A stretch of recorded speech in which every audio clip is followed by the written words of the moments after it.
José Manuel Silva. Vamos allá.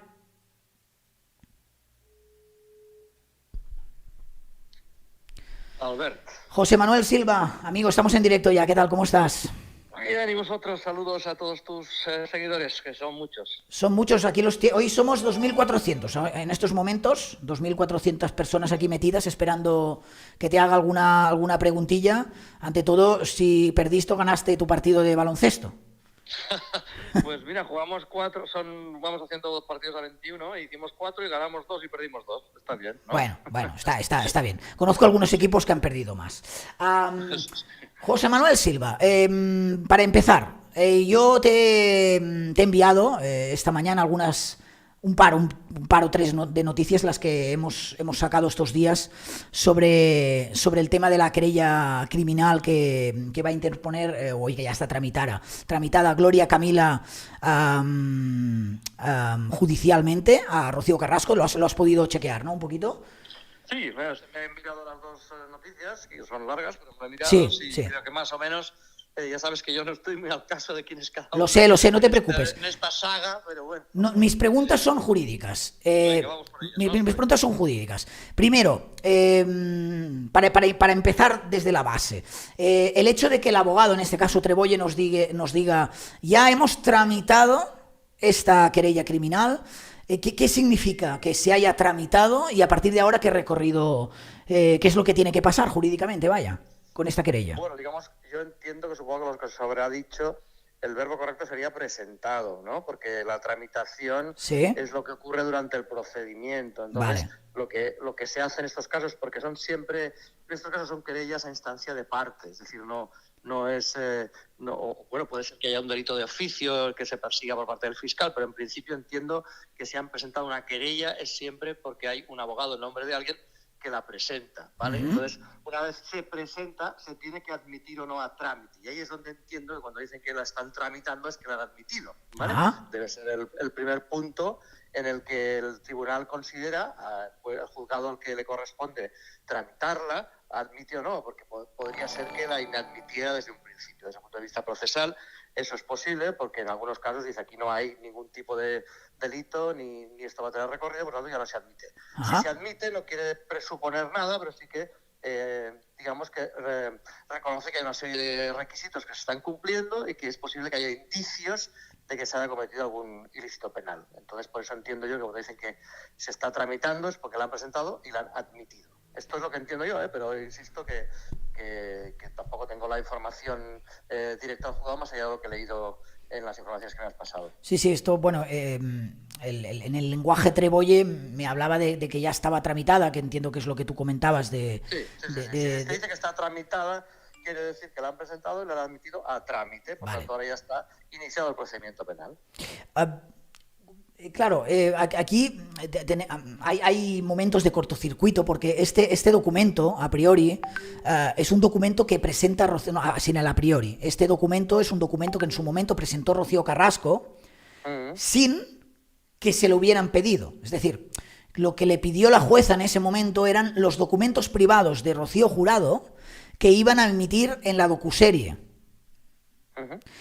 Este documento... que no sabemos, del cual no sabemos el contenido, pero nos podemos imaginar por la prueba caligráfica que luego hablaremos, es un manuscrito de Rocío Jurado, no tenía nada que ver, es decir, es un documento que no iba a mostrarse en la docuserie, y de ahí que la estrategia procesal del abogado Trebolle fuera decir que quedara al margen de todo el proceso. ¿Qué se puede conseguir o con qué intención crees que alguien, en este caso Rocío Carrasco, puede entregar un documento que no es el que le han pedido? ¿Qué crees que quería conseguir Rocío Carrasco con ello? Bueno, entiendo que todo esto tiene que ver con temas relacionados con la herencia, ¿no? De Rocío Jurado. Es un documento que afecta es un documento que afecta directamente, por lo que se ha sabido, que afectaría a la figura de Ortega Cano y que presuntamente, porque a veces tenemos que leer entre líneas, generaría o daría algo de luz a un posible maltrato que le hubiera dado Ortega Cano a Rocío Jurado en vida. Bueno, ¿y eso qué consecuencias podría tener, digamos, ahora que Rocío Jurado ya no vive, ¿no? Claro. Mi primera pregunta es, ¿por qué alguien entrega un documento que no que no se le pide. ¿Cuál es la función de hacer esto? De decir, mira, yo esto que decís no lo tengo, pero si queréis os entrego esto. Y segundo, ¿qué recorrido puede tener teniendo en cuenta que ahora Rocío Jurado pues no está viva y entiendo que es una pieza importante en cualquier tema para dirimir si existió o no existió un maltrato, ¿no? Bueno, es que yo entiendo que es, para lo que me estás explicando, sí. Pero que en el contexto de lo que me explicas no tiene mucho sentido, porque efectivamente para una persona que ya no vive, solo puede perjudicar a la imagen del que aún vive, que es en este caso es Ortega Cano, sí. el hecho de que se demostrara que hubo en su día maltrato. Por eso te decía si esto tiene alguna consecuencia, efectos, digamos, después, no sé, testamentarios, hereditarios o algo así, porque si no, en realidad, más allá de desacreditar a esa persona, pues no sé, por otro tipo de razones, es decir, si aquí hay elementos que yo me pierdo, o es un tema de venganzas familiares, pues yo no lo sé, pero en realidad demostrar algo de lo que además, por lo que también he visto, ¿no? Se está denunciando que es falso, ¿no? Sí, ahora entraremos. Ahora entraremos en... camino, ¿no? Vale. Sí. Pero ya estamos hablando de un documento que es una presunta falsedad documental, que es un delito en el Código Penal, y por tanto que primero no entiendo muy bien para qué aporta, y segundo, si además es falso, pues evidentemente sería un delito, claro. Entonces, la verdad es que no he acabado de ver con qué sentido, bueno, más allá de que esto era un programa de televisión en la que ella aportaba una serie de testimonios, y entiendo yo que hay un enfrentamiento familiar con el marido de su madre ya fallecida, ¿no? O el viudo de su madre ya fallecida, que evidentemente no era su padre, y que, pues en fin, que hay un tema de venganzas o algo así, ¿no? La verdad es que yo me cuesta entender todo este mundo, ¿sabes? Cuando pasa de algo estrictamente jurídico a algo, bueno, que parece como que va en la órbita de ver quién la dice más gorda en el ámbito televisivo, ¿no? Incluso quién genera más audiencia, no sé, tío. Si estás por ahí, no lo acabo de entender. Ya que son tus colegas de profesión, aunque sean diferentes ámbitos, el hecho de que se haga un informe pericial, caligráfico, y que yo pueda hablar con una profesional que me constata, que me contrasta además con currículums añadidos, que lleva 25 años dedicándose a eso, y que una profesional se pronuncie en el sentido de que después de hacer este informe pericial ella ha podido determinar que esta letra no es la de Rocío Jurado, que es una imitación, una falsificación.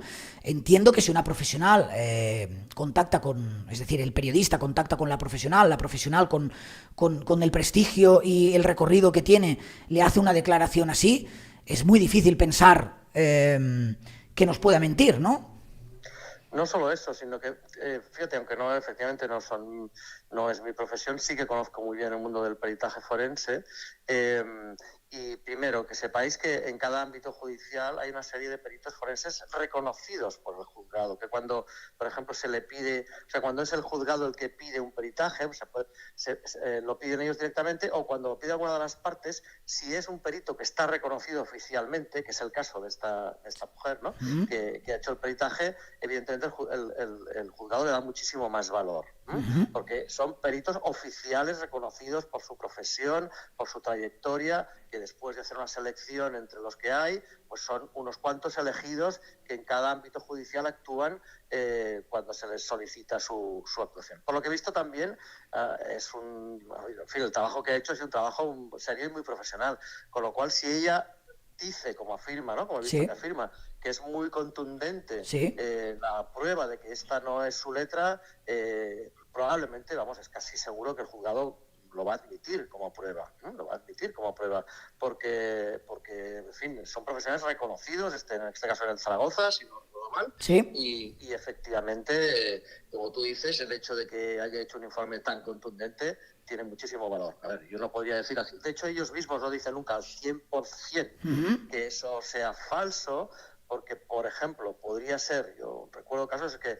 por ejemplo, a mí me ponía un ejemplo una mujer también que es perito forense, que me decía, nunca hay dos letras exactamente iguales, con lo cual, si una letra fuera exactamente igual que otra, probablemente sería también una falsificación, ¿vale? ¿Vale? Y esto es muy interesante de pensar, o sea, cuando nosotros mismos imitamos nuestra propia caligrafía, nuestra letra en un documento, no es exactamente igual, ¿no? Por lo tanto, ella lo que habrá hecho es analizar muchos documentos de Rocío Jurado y comprobar si hay una serie de rasgos que para ellos están... Es como una ciencia esto, ¿eh? Está realmente muy bien clasificado. y por tanto ellos habrán llegado a esa conclusión y vamos, ya te digo, al 90% es muy probable que el juez se lo admita porque estará muy bien razonado. De hecho, José Manuel, la propia perito me decía, yo quiero que la gente sepa que esto no es magia, esto es una ciencia. Hay un estudio, hay un método detrás que ella me determinó. Y hay un montón de bibliografías sobre el tema. Ya te digo que los jueces lo toman muy en serio el caso de las pruebas caligráficas, que también sirven a veces, por ejemplo, para demostrar si una firma en un cuadro es válida o no, y estos a veces son millones y millones de euros o de dólares los que están en juego. Entonces, que evidentemente no es una broma. Cuando hay tanto dinero en juego o cuando hay la justicia por en medio o delitos posibles, evidentemente no estamos hablando de una broma ni alguien que dice, voy a comparar esto a ver si es igual. No. Estoy convencido, no conozco a esta persona porque, o sea, incluso le da más valor a lo que estoy diciendo porque si la conociera podrías decir, no, pero no sé quién es, no la conozco. Exacto. Es una perita forense, digamos, reconocida por el juzgado que ha hecho ese trabajo. Estoy convencidísimo de que su trabajo es muy serio y de que es muy probable que le reconozcan la validez de sus conclusiones. Partamos de este punto. El trabajo es serio, sus conclusiones hay que tenerlas en cuenta. Hay mucha gente que se pregunta ahora mismo en el chat qué le sucedería a Rocío Carrasco si finalmente se demuestra que ha incurrido en esta estafa, en esta falsificación, en este delito. Bueno, la verdad es que, mira, no me ha dado tiempo de mirar las penas, que no me las sé de memoria, porque además tampoco soy periodista, ya sabes, yo soy profesor de Derecho de la Información, y por tanto en mi ámbito de trabajo es más bien el mundo de la libertad de expresión, la libertad de información, pero evidentemente hay muchos delitos relacionados con estos. En este caso es un tema de falsedad documental, que puede ser en documento privado o documento público, y si se confirma, es un delito. Depende, la pena también está en función de la utilización que se hace de ese documento. Es decir, por ejemplo, si fuera con ánimo de lucro, si tú falsificas un cheque, ¿vale?, para cobrar con la firma de otra persona para cobrarlo, pues evidentemente que hay un lucro, ¿no? Entonces, es más grave que si tú, no sé, falsificas una carta y no tiene más consecuencias que el que se la ha leído se ha pensado que era de la otra persona, pero de ahí no hay más consecuencias. ¿Entiendes la diferencia? Entonces, evidentemente es un delito. Lo que tengo que mirar son las penas que comportan, ¿vale? En principio es un delito que podría comportar penas de prisión, si no recuerdo mal. Podría comportar cárcel, penas de prisión. Bueno, claro. A veces esas penas de prisión cuando son inferiores a 2 años sí, no se cumplen, ¿no? Pero en fin, podría, sí, perfectamente. Seguro, por ejemplo, en documento público, segurísimo, y en documento privado, pues tendría que mirarlo. Claro, porque además, no sé si el hecho de que ella lo haya entregado voluntariamente, entiendo que para todo esto es supuestamente, ¿no? Pero entiendo que si lo haces para torpedear una acción judicial en ese momento que interpuso Gloria Camila y dice, mira, yo todo lo que me estáis pidiendo no te lo voy a dar porque no lo tengo, pero sí que te doy esto. Entonces, bueno, ¿con qué cara se queda un juzgado, en este caso el juzgado número 5 de instrucción de Alcobendas, que además entrega un documento que no es el que le piden y se demuestra que este documento que no es el que le piden, además está falsificado?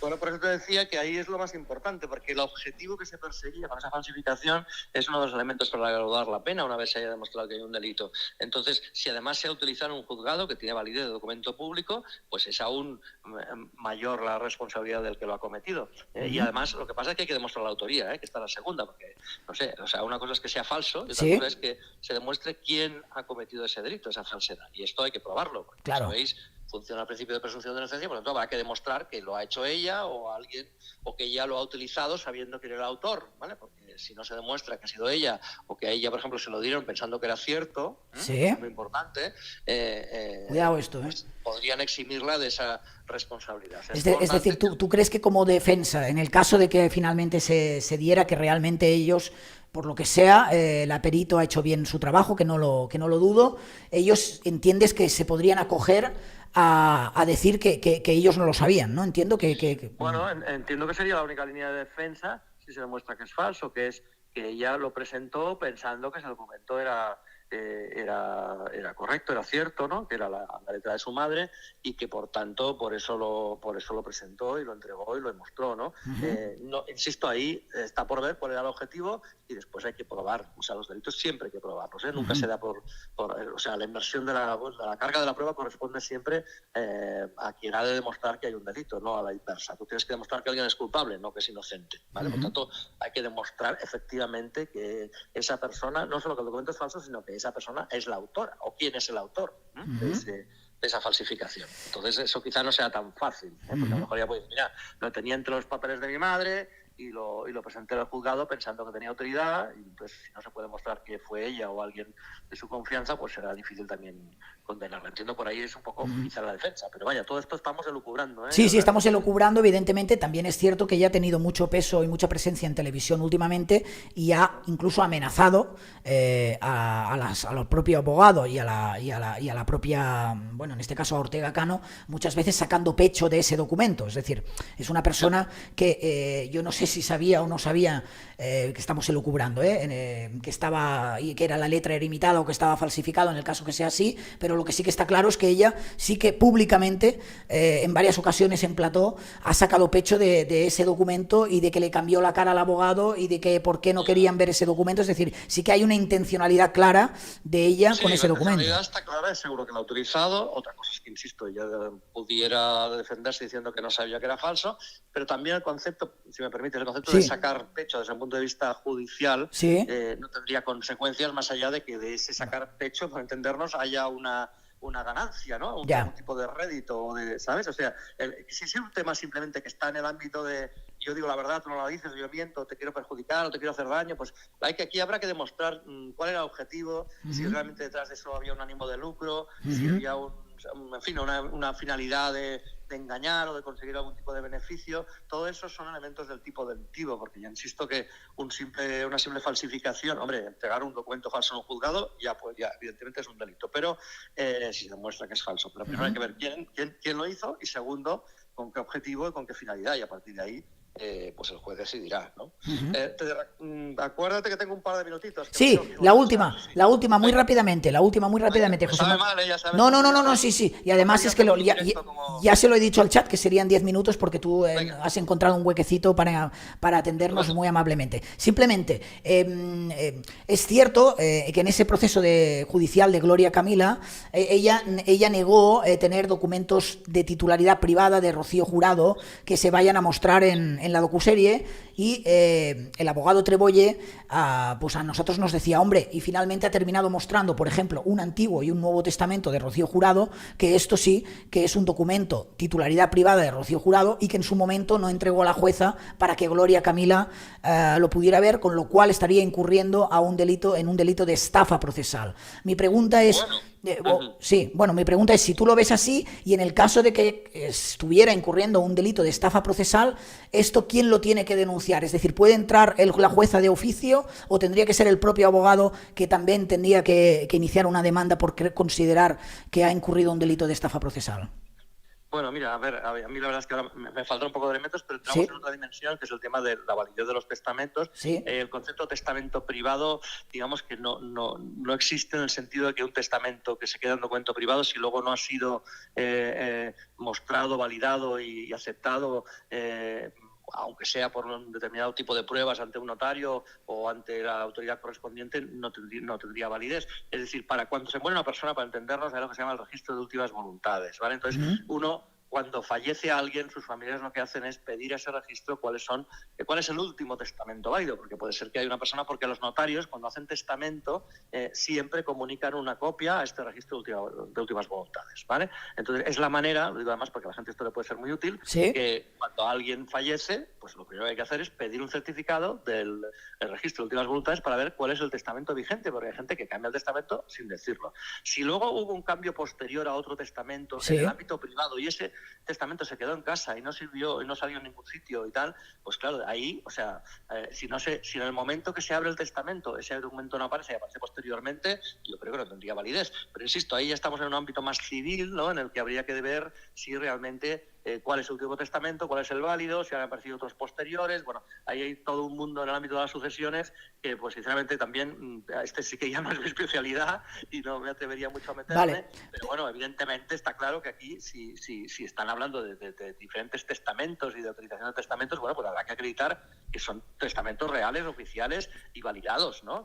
Básicamente son dos, el antiguo y el nuevo, como un concepto bíblico, es decir, que es el que se sabía ella, y ella muestra uno que se encontró en su momento, del que insinúa que muchos miembros de la familia a lo mejor ni conocían que existía, y que ella tiene en su posesión y lo enseña y lo muestra. Pero independientemente de los testamentos, mi pregunta es... Un testamento tiene que ser siempre un documento ante testigos, porque no sirve un documento manuscrito en el que no haya, ¿sabes? O sea, tiene una serie de requisitos, tiene que haber una institución de heredero, o sea, tiene una serie de elementos básicos, de mis conceptos básicos de derecho civil, que tiene que cumplir un testamento. Otra cosa es una declaración de voluntades en la que se dijera, yo qué sé, pues mira, el coche aquel se lo dejo a no sé quién, ¿vale? Pero, o sea, para que se considere un testamento que modifique otro testamento anterior, oficial y registrado en el registro de últimas voluntades, tiene que haber es todo un proceso, no es nada sencillo esto, ¿eh? No se puede decir, es que tengo otro testamento, no, perdón, es que esto no funciona así. Tendrá usted un documento que diga algo, pero no se puede decir ni calificar el testamento hasta que se valide ante un juez o ante un notario, ante quien corresponda. Vale, rápidamente, en el caso de que hubiera una estafa procesal, ¿quién actúa? Es decir, ¿quién lo tiene que denunciar? ¿El propio abogado que está llevando el caso o podría actuar el juzgado de instrucción de oficio? No, las estafas son delitos que se persiguen de oficio, por tanto, en el momento que se detecte que hay algún... O sea, hay pocos delitos que se persigan a instancia de parte, ¿no? Todos los relacionados, por ejemplo, con el ámbito de la libertad de expresión y tal, son a instancia de parte. Las injurias las tienes que denunciar tú personalmente, no actúa el fiscal, ¿no? Pero, en cambio, un delito de estafa, en el momento que alguien detecta que hay pruebas, incluso la policía o un juzgado o cualquier persona puede presentar una denuncia, se actúa de oficio, y es el juzgado de instrucción que tiene que iniciar las investigaciones para ver si efectivamente se ha cometido ese delito. Por tanto, no, de ninguna de las maneras. Al momento que detecten que ha llegado una irregularidad, se activan todos los mecanismos procesales para llevar a cabo la instrucción y la investigación. José Manuel Silva, muchísimas gracias. No quiero robarte más tiempo. Creo que algún día vamos a tener que hacer una sesión. Lo haremos. Y encantado, como siempre, de saludar a todos tus seguidores, que son, la verdad es que estuve con vosotros, la verdad es que son gente muy amable. Somos muy majos. Mira, somos ahora más de 3.000, José Manuel Silva, escuchándote. Hemos crecido 600 desde exacto, podría decirte, hemos perdido 1.000 tíos desde que estás hablando, pero no, los hemos ganado. Entonces, te has ganado la renovación. Que se queden ahí, que contigo también es muy interesante. Muy bien. ¿Eres del Barça, José Manuel? Soy del Barça, pero claro, depende de lo que pase antes, no tiene mucho sentido. Por eso te digo, no sufras mucho. Sí, venga. Un abrazo y gracias por entrar. Gracias. Hasta luego, chao.